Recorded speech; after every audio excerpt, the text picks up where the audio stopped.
Hello. My name is Andrew from the We Watch Movies and Then Talk About Them podcast crew.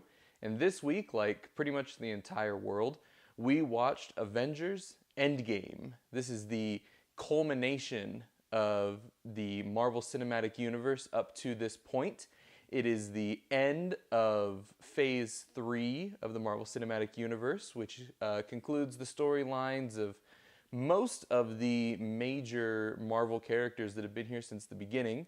Iron Man, Captain America, Thor, Black Widow, the Hulk, Hawkeye, the people that have been around since the first Avengers movie. This is the last movie in most of their contracts and really the end of an era. It's the conclusion of something that a lot of us have had for the majority of our lives.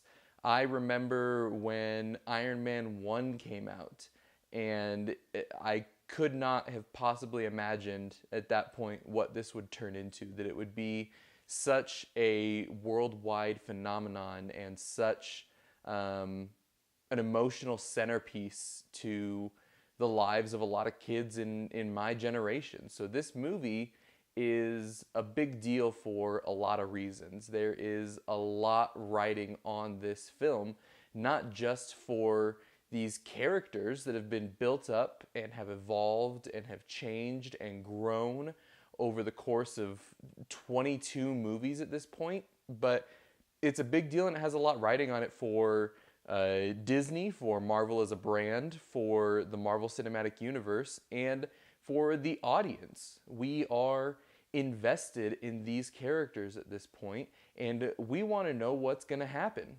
Infinity War left us in dire straits, to say the least. Spoilers for Infinity War if you haven't seen it.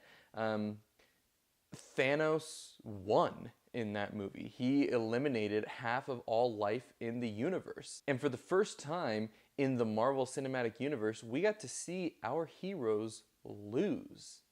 And that was a big deal. It was impactful, and it was the source of a lot of really good memes as well. And the other thing to take into account is that from a filmmaking standpoint, Infinity War set an incredibly high bar. It was just so well made. The directing, the acting, the screenplay, all of it was just done at such a high level. And actually with a lot of artistic integrity that is usually not found in films of this scale. So I give a lot of props to Infinity War. So the big question coming into Endgame is it as good as Infinity War? The answer is yes and no. There are a lot of things that this film does better than Infinity War. And there are a lot of things that it doesn't do as well. But I think a lot of the shortcomings of this film really need to be forgiven, honestly, because of the sheer scope of what they were working with. There is no way to tie all of this together, to bring all of these storylines to a close and have all of it feel coherent and well-paced and resonate emotionally. Now, the good news is that for the vast majority of the characters involved in this film, they did a fantastic job. The one word above all else that I would use to describe Endgame is satisfying. It brings this era of the Marvel Cinematic Universe to a very satisfying close. Everything that happens in this movie feels earned, and it feels like it makes sense. Because I am going to talk about some of the shortcomings of this film, but I hope that we can understand that in spite of these things, this movie is great and is a worthy capstone to the Marvel Cinematic Universe up to this point. The few beefs that I had with it are very small, and again, I think are mostly casualties of what they were forced to do here. At times, the pacing can feel a bit off. I think that certain things happen a little too quickly at certain points, especially towards the beginning. But I can't think of a better way for it to be handled without making this movie just like 4 hours long. Um, the good news is that apart from probably the first 20 minutes, this movie is paced very, very well. Um, it doesn't feel any longer than Infinity War, even though it is a full 30 minutes longer. This movie is just over 3 hours long, and you do not feel that runtime at all. And I think that is very impressive, especially considering that this is a very quiet superhero film. There are fight scenes, and the last hour of this movie is just pure joy. It is amazing. It is everything that you could ever want out of a superhero fight scene. But a good chunk of this movie is just people standing around talking. And it's a true testament to the writers and to the overarching vision of the Marvel Cinematic Universe that we can have superheroes sitting around talking for half of a 3-hour movie, and we love it, and the drama is there, and it's intense. It's just as intense as if they were just punching each other in the face.